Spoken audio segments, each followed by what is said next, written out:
ये साईं नामकरण की विस्तृत और भावपूर्ण कहानी है जो श्री साई सच्चरित्र के अध्याय 5 का सबसे महत्वपूर्ण और ऐतिहासिक प्रसंग है। यही वो क्षण था जब एक अनजान युवा फकीर को वो नाम मिला जिसे आज पूरी दुनिया पूजती है।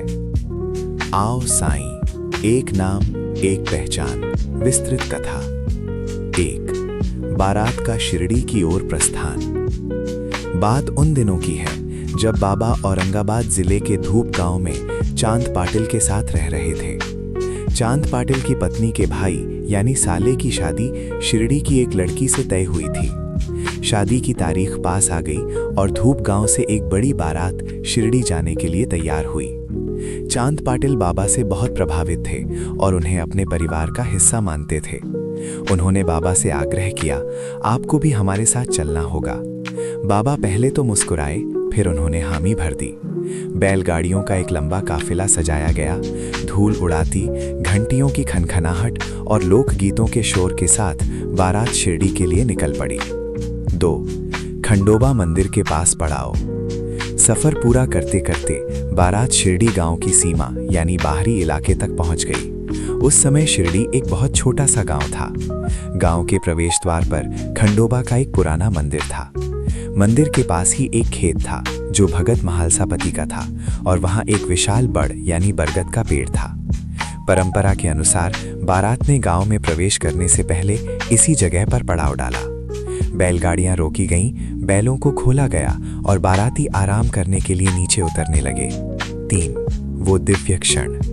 खंडोबा मंदिर के पुजारी महालसापति जो दिन रात खंडोबा की भक्ति में लीन रहते थे, उस समय मंदिर के बाहर खड़े थे। उनकी नजर बैलगाड़ियों के उस काफिले पर पड़ी। तभी एक विशेष बैलगाड़ी से एक तेजस्वी युवा फकीर नीचे उतरा। वे साधारण कपड़े पहने हुए थे, लेकिन उनके चेहरे पर एक अलौकिक चमक यानी नूर थी। उनकी आंखों में ऐसी शांति और गहराई थी जिसे देखकर महालसापति जैसे अनुभवी भक्त का हृदय भीतर तक हिल गया।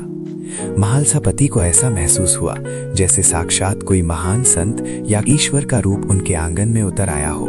4। आओ साईं का उद्घोष। जैसे ही उस युवा फकीर के कदम जमीन पर पड़े, महालसापति के अंदर से अनायास ही बिना सोचे समझे एक आवाज गूंजी। उन्होंने दोनों हाथ फैलाए और बड़े आदर व प्रेम से पुकारा, आओ साईं यानी या साईं। ये कोई साधारण स्वागत नहीं था। साईं शब्द का अर्थ होता है स्वामी, संत या साक्षात ईश्वर। महालसापति ने उस युवा फकीर में छिपी दिव्यता को पहली ही नजर में पहचान लिया था। ये संबोधन उस फकीर के लिए एक नया जन्म था। 5। नाम का प्रभाव और शिरडी में निवास। उस दिन से पहले लोग उन्हें केवल फकीर बाबा या हकीम कहकर बुलाते थे। उनका कोई निश्चित नाम नहीं था। लेकिन जैसे ही महालसापति ने उन्हें साईं कहा, ये नाम उन पर ऐसा जंचा कि बाकी लोग भी उन्हें साईं बाबा कहने लगे। शादी का समारोह कुछ दिनों तक चला। रस्में पूरी होने के बाद चांद पाटिल और बाकी बाराती वापस धूप गांव जाने की तैयारी करने लगे। उन्होंने बाबा से भी वापस चलने को कहा, लेकिन बाबा ने महालसापति और अन्य भक्तों की ओर देखा और कहा, अल्लाह को यही मंजूर है कि मैं अब यही रहूं। बारात वापस चली गई, लेकिन साईं बाबा हमेशा हमेशा के लिए शिरडी के हो गए। वो खंडोबा मंदिर, वो बरगद का पेड़ और महालसापति के वे शब्द इतिहास बन गए। कहानी का सार। ये घटना हमें बताती है कि सच्चे भक्त जैसे महालसापति भगवान को बिना किसी परिचय के ही पहचान लेते हैं। आओ साईं केवल 2 शब्द नहीं थे, ये मानवता के लिए एक ऐसे युग की शुरुआत थी जहां एक फकीर ने पूरी दुनिया को श्रद्धा और सबूरी का पाठ पढ़ाया।